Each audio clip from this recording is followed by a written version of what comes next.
একজন নারীর জন্য সবচেয়ে ভয়ঙ্কর অনুভূতিগুলোর একটি হলো সেই মুহূর্তটা যখন সে তার ভালোবাসার মানুষকে তার প্রতিদিনের কষ্টের কথা বলতে চায়, তার আচরণ নিয়ে কথা বলতে চায় যা তাকে প্রতিনিয়ত ব্যথা দেয়, কিন্তু সেই পুরুষ তার কথা শোনার বদলে রেগে যায়, উল্টো সব কিছু তার উপর চাপিয়ে দেয়। এই অনুভূতিটা খুব গভীরভাবে কেটে যায়, একসাথে হতাশা, দুঃখ আর মানসিক অবহেলার এক অদৃশ্য ছুরিয়াঘাত।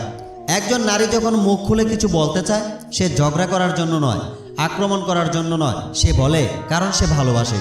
সে চায় সম্পর্কটা ঠিক থাকুক, ভালো হোক।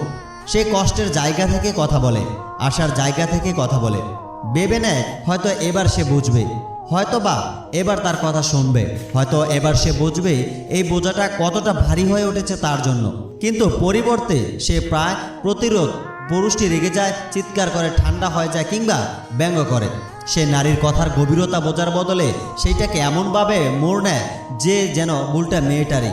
কি বলেছে, কেন বলেছে তা নিয়ে কথা না বলে সে কিভাবে বলেছে, কোন সময় বলেছে, তার টোন, এসব নিয়ে কথা শুরু হয়। আর ঠিক তখনই নারীর কষ্টটা চাপা পড়ে যায় তার রাগের নিচে। আর কেবল ঝগড়াটাই কষ্টদায়ক নয়, এর ভেতরের নিঃশব্দ বার্তাটাই সবচেয়ে যন্ত্রণাদায়ক। তোমার অনুভূতি গুরুত্বপূর্ণ না, তোমার কষ্টটা আমার বিরক্তিকর, কারণ তোমার কণ্ঠস্বর বেশি বড় হয়ে গেছে।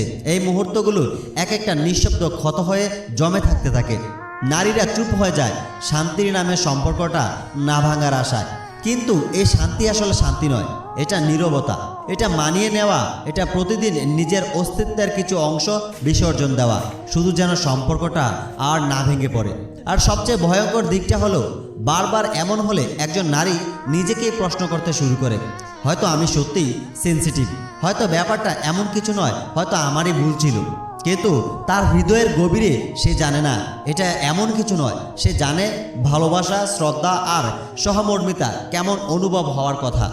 আর এটা সেটা নয়। একজন নারী যখন তার কষ্ট নিয়ে কারোর কাছে আসে, সেটা এক ধরনের উপহার।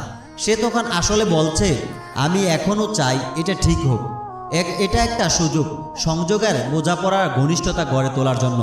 কিন্তু যখন সেই মুহূর্তটা রাগ বা দোষারোপ দিয়ে প্রতিহত করা হয়, তখন সে আরও দূরে সরে যায়। শুধুমাত্র মানসিকভাবে নয়, আত্মিকভাবেও। কারণ একজন নারীর আত্মার জন্য সবচেয়ে ক্ষতিকর বিষয় হলো বারবার এই অনুভব হওয়া যে তোমার চাওয়াগুলো ভুল, শুধু তুমি ঠিকভাবে বোঝাতে পারো না। যখন তার একটাই চাওয়া, আমায় ঠিকঠাক ভালোবাসো,